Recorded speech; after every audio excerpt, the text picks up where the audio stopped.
Vamos lá, continuando o nosso livro. Olha aqui, o livro A Mulher de 30 Anos, do Honoré de Balzac. Continuando. Então agora nós vamos falar sobre a Condessa de Cerise. Nós vamos ler sobre ela. Parei no último áudio-vídeo, no audiolivro, sobre isso. Depois dê uma olhada aqui, tem os vídeos anteriores, tá? Sobre esse tema aqui, do nosso amigo Honoré de Balzac. Dá uma olhadinha nas playlists. Vamos lá então? Retomando, página 58 do livro. A Condessa de Cerise era uma dessas mulheres que pretendem exercer em Paris uma espécie de império sobre a moda e sobre a sociedade. Essa condessa aqui é amante do Vítor, esposo da Júlia. Ditava sentenças que, acolhidas no círculo em que reinava, lhe pareciam universalmente adotadas. Tinha a pretensão de criar ditos, era soberanamente sentenciosa. Literatura, política, homens e mulheres, tudo lhe sofria a censura e ela parecia desafiar a dos outros. Sua casa era em tudo um modelo de bom gosto. No meio daqueles salões repletos de mulheres elegantes e belas, Júlia triunfou da condessa. Espirituosa, viva, desenvolta, reuniu em torno de si os homens mais distintos do sarau. Para desespero das mulheres, seu traje era inatacável, e todas lhe invejaram o feitio do vestido, o talhe do corpete, cujo efeito foi por elas atribuído ao gênio de uma modista desconhecida, pois as mulheres preferem acreditar na ciência do vestuário do que na graça e na perfeição daquelas que têm o dom natural de usá-lo com elegância. Quando Júlia se levantou para ir ao piano cantar a romança de Desdémona, homens acorreram de todas as salas para ouvir aquela voz famosa, muda há tanto tempo, e fez-se um profundo silêncio. A romança de Desdémona, no Otelo, a ópera de Rossini. A marquesa experimentou uma viva emoção ao ver as cabeças aglomeradas nas portas e todos os olhares voltados para ela. Procurou o marido, lançou-lhe um olhar cheio de sedução e viu com prazer que naquele momento seu amor próprio estava extraordinariamente lisonjeado.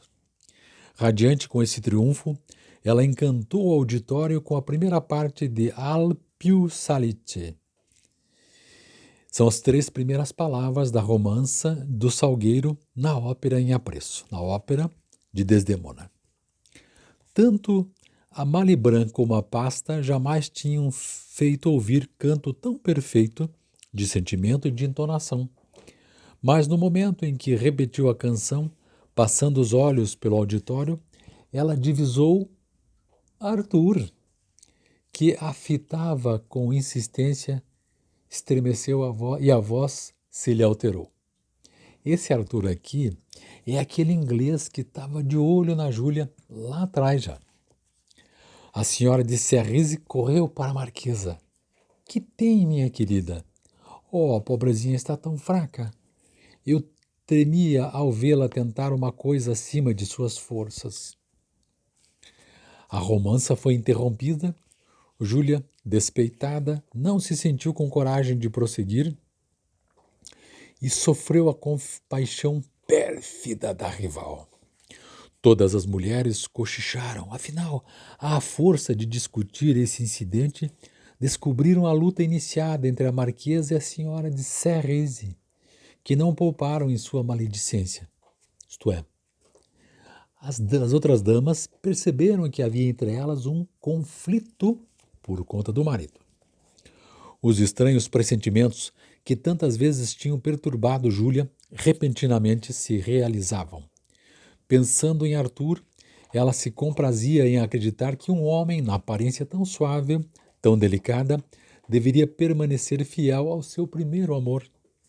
Por vezes, gabava-se de ser o objeto dessa linda paixão, a paixão pura e verdadeira de um jovem cujos pensamentos pertencem todos à sua bem-amada, cujos momentos lhes são todos consagrados, que não tem subterfúgios, que cora com o que faz corar uma mulher, que pensa como uma mulher, que não lhe dá rivais e a ela se entrega sem pensar na ambição, nem na glória, nem na fortuna.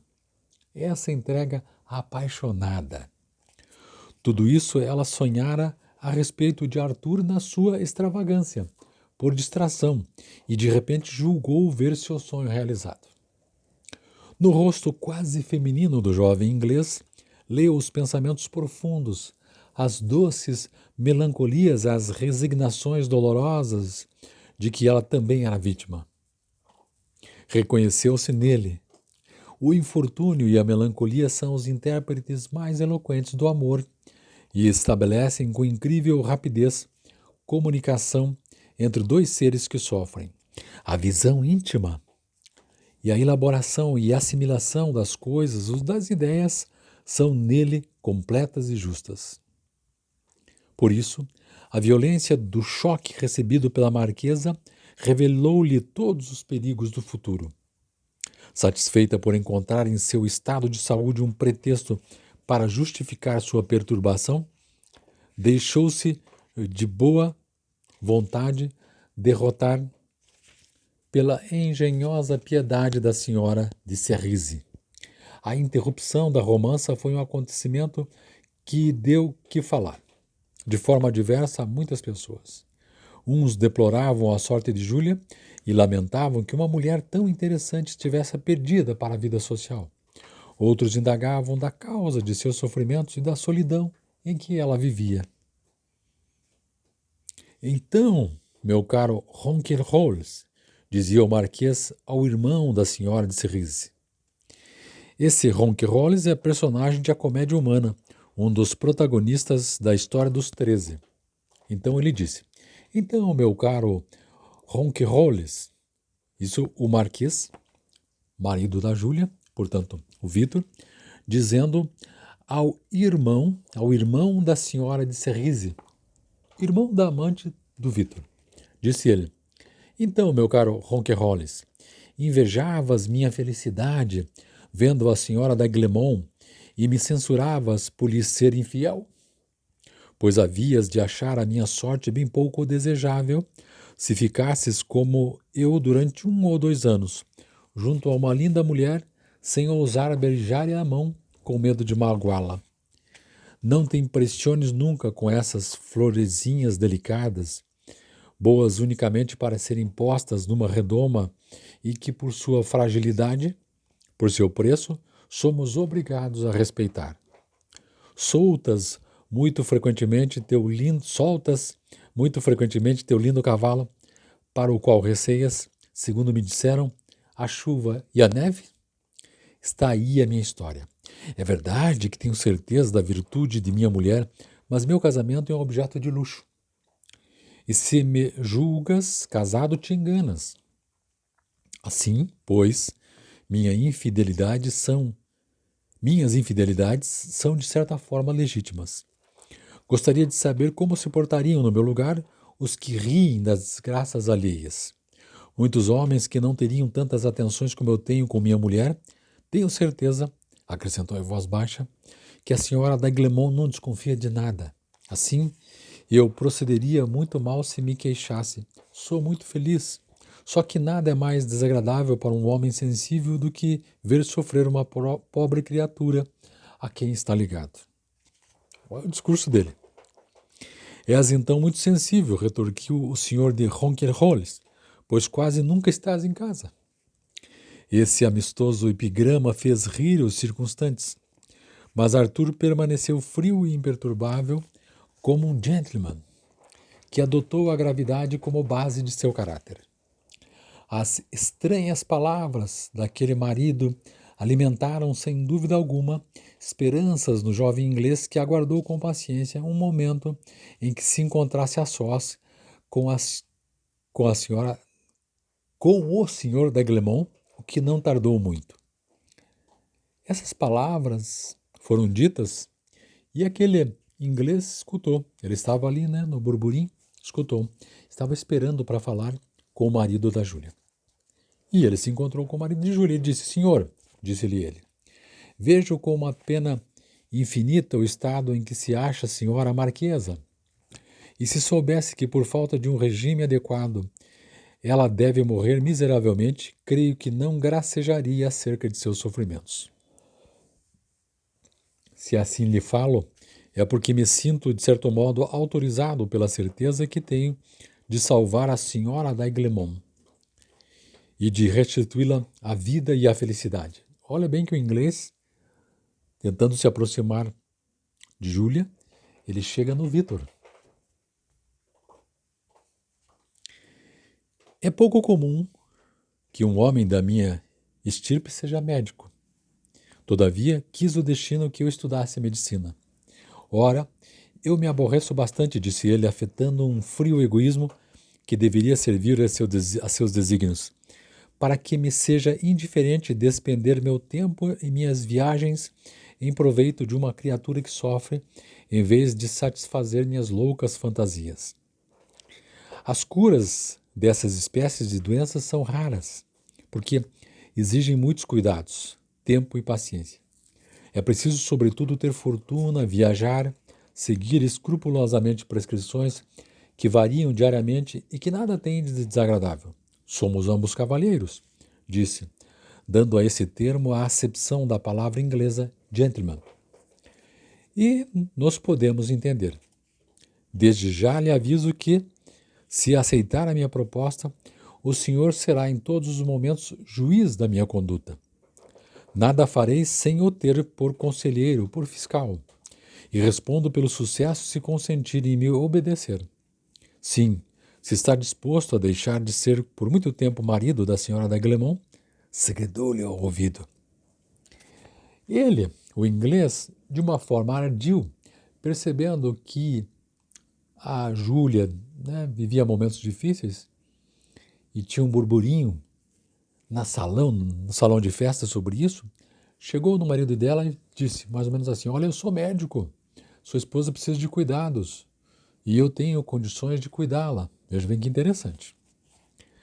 Não resta dúvida, milord, disse o marquês sorrindo. Só um inglês me poderia fazer uma proposta tão esquisita. Permita-me não recusá-la nem aceitá-la. Vou refletir. Depois, antes de mais nada, ela deve ser submetida à minha mulher. Neste momento, Júlia voltava ao piano.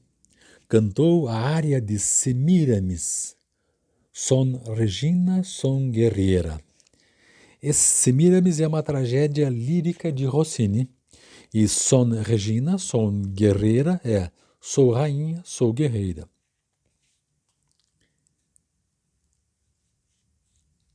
Aplausos unânimes, mais surdos, por assim dizer, as aclamações polidas do Faubourg Saint-Germain testemunharam o entusiasmo que ela despertou. Esse Faubourg Saint-Germain é um bairro aristocrático de Paris. Quando d'Aiglemont conduziu a mulher de volta ao seu palacete, Júlia viu como uma espécie de prazer inquieto o pronto êxito de suas tentativas. O marido, excitado pelo papel que ela acabava de desempenhar, quis homenageá-la com um amor repentino e cortejou-a, como teria feito a uma atriz. Júlia achou divertido ser tratada assim. Ela, virtuosa e casada, tentou brincar com o seu poder, mas nessa primeira luta, sua bondade fê-la sucumbir mais uma vez. E essa foi a mais terrível das lições que lhe reservava o destino. Pelas 2 ou 3 horas da madrugada, Júlia estava sentada no leito conjugal, tristonha e pensativa. A luz vacilante de uma lamparina iluminava fracamente o quarto, onde reinava o mais profundo silêncio, e há cerca de 1 hora a marquesa, entregue a pungentes remorsos, vertia lágrimas de uma amargura que só pode ser compreendida por mulheres que se tenham encontrado na mesma situação. Seria necessário ter a alma de Júlia para sentir como ela o horror de uma carícia calculada, para ver igual afronta num beijo glacial. A apostasia do coração, ainda agravada por uma dolorosa prostituição. Ela se desprezava, maldizia o casamento, desejava ter morrido. E se não fosse um grito da filha, talvez se tivesse atirado à rua, pela janela. O senhor d'Aiglemont dormia placidamente a seu lado, sem ser despertado pelas lágrimas quentes que a esposa deixava cair sobre ele. Aqui um relato é que ela se deixou, depois que veio da festa, o marido ficou tão entusiasmado com a participação dela lá, que começou a cortejá-la, não é? Foi fazer né, um carinho, ou ter uma intimidade com ela, e ela se deixou levar por isso como se fosse, no caso dela, um, um controle que ela tivesse sobre o marido. Tá? Mas depois, como ela é uma pessoa bastante sensível, começou a perceber e não gostou do que tinha feito. Pois bem, a criança chorou, né? Daí no dia seguinte, Júlia conseguiu mostrar-se alegre, encontrou forças para parecer feliz e esconder não mais sua melancolia, mas um invencível horror. Desse dia em diante, não se considerou mais uma mulher irrepreensível. Não tinha mentido a si mesma, não era, pois, capaz de dissimulação e não poderia mais tarde atingir uma profundeza espantosa nos delitos conjugais. Seu casamento era causa dessa perversidade a priori que não se exercia ainda sobre ela. Contudo, ela já se perguntara por que resistir a um ser amado quando se entregava, contrariando o coração e o impulso da natureza, a um marido a quem não mais amava. Todas as faltas e talvez os crimes têm por princípio um raciocínio errado ou algum excesso de egoísmo. A sociedade só pode existir pelos sacrifícios individuais que as leis exigem. Aceitar-lhes as vantagens não será assumir o compromisso de manter as condições que a fazem subsistir. Os miseráveis sem pão, obrigados a respeitar a propriedade, não são menos dignos de lástima do que as mulheres feridas nos seus anelos e na delicadeza de sua natureza. Poucos dias após essa cena, cujo segredo ficou sepulto no leito conjugal, d'Aiglemont apresentou Lord Grenville à mulher. Júlia reconhecera Arthur com uma polidez fria que fazia honra à sua dissimulação. Aqui o marido, poucos dias depois, apresentou aquele inglês como se fosse uma grande novidade. Né? Júlia percebeu e dissimulou bastante.